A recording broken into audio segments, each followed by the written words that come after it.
வந்துட்டான் கடன் சொல்லி சாப்பிட. டெய்லி கடன் சொல்லியே சாப்பிட போறோம். இன்னைக்கு எப்படி சாப்பிடறோம் நானும் பாக்குறேன். என்ன ரைஸ் இருக்கா? என்கிட்டயாவது ரைஸ் பக்கத்துல மளிகை கடை, அங்க போய் கேளு.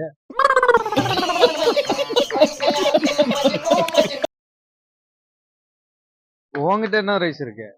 என்கிட்டயா இந்த ரைஸ் தான் இருக்கு.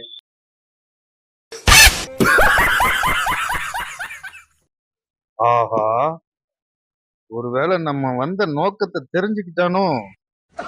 சரி, வேற மாதிரி ட்ரை பண்ணி பார்ப்போம். என்ன பாஸ்போர்ட் இருக்கானே? ஏன்பா ஏதோ விசா இருக்கா?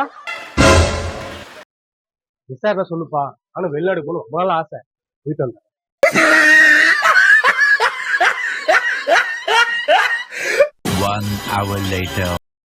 ஆஹா, இவனை இன்னைக்கு எதிர்பார்த்தா நைட்டு பட்டினி தான் பழகுது. ஆனா ஒரு ரைஸ்ண்ணா.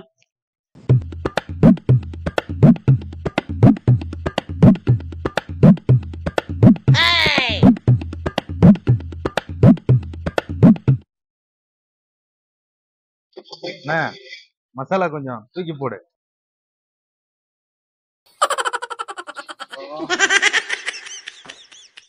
என்ன எப்படி பண்ணிட்ட? அப்பா நீ இதமா மசாலா தூக்கி போடுத்தன எப்படி நல்லா தூக்கி போட்டனா? அடங்கம்மால நான் கேட்க மாட்டேனாங்க, அறிவு வேணாங்க. ஆஹா, இவங்கிட்ட ரைஸ சாப்பிட்டு வயிறை வீணாக்குறதுக்கு பதிலா ஒரு தயிரை வாங்கி சாப்பிட்டு போயிடலாம்.